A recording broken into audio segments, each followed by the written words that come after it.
Ce conseil communautaire a donné lieu au vote de différentes subventions. 2 200 € pour des projets tutorés étudiants, 2 500 € pour l'association Ecréadis, 7 920 € pour les jeunes sapeurs-pompiers du territoire de la Casque, 8 400 € à l'amicale des sapeurs-pompiers de Sarreguemines et 1 500 € pour le CDAD qui supervise les consultations et informations juridiques au point d'accès aux droits du TGI de Sarreguemines. Du côté de la future maison de l'urbanisme et de l'habitat, les travaux étaient à l'arrêt mais vont pouvoir reprendre.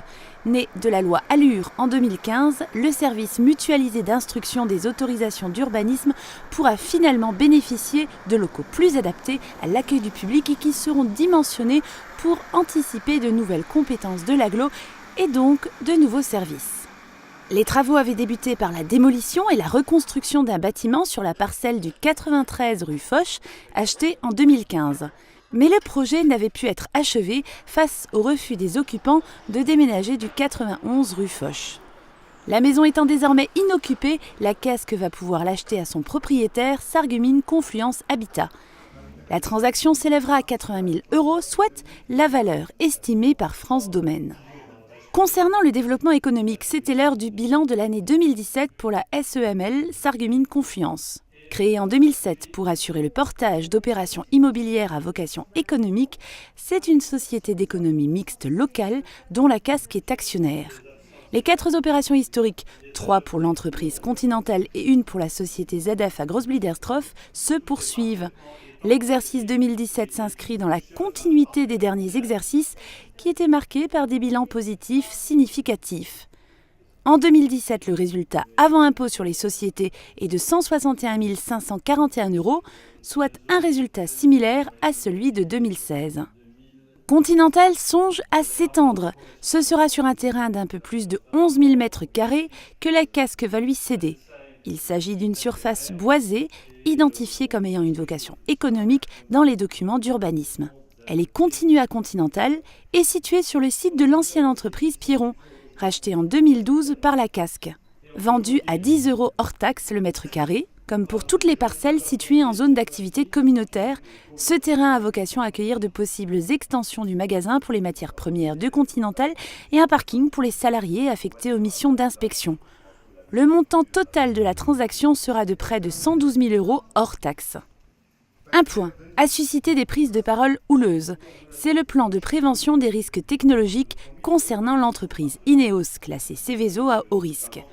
Le PPRT comprend 4 types de dépenses élevées, les mesures supplémentaires, les mesures foncières, les mesures de protection des zones d'aléas moyens et les mesures de protection des zones d'aléas faibles. Cela concerne la mise en sécurité des riverains, dont les habitations sont situées essentiellement à Sarralbe mais aussi à Willerwald.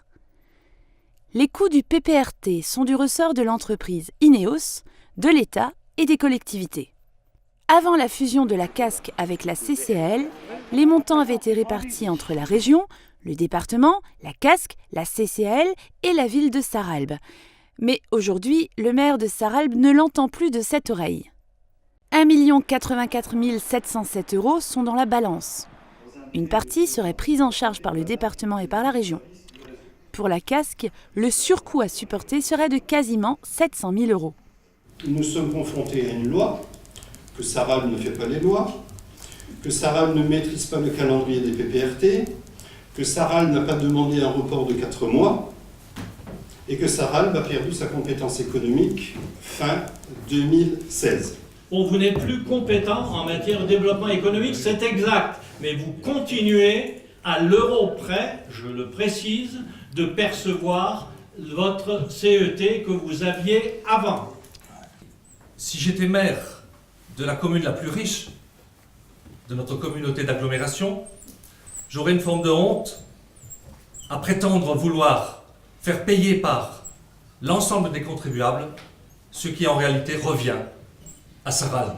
Il y avait 2 conditions dans le fait qu'on accepte la fusion entre les 2 intercos. La première condition, c'est que le financement du réseau haut débit soit bouclé. Et le deuxième point, c'était bien celui-là, c'est que la problématique PPRT soit réglé avant la fusion. Vous considérez qu'un engagement moral n'est pas un engagement. S'il y a lieu de faire un recours, j'en ferai un, parce que quelque part, il y a une énorme anomalie.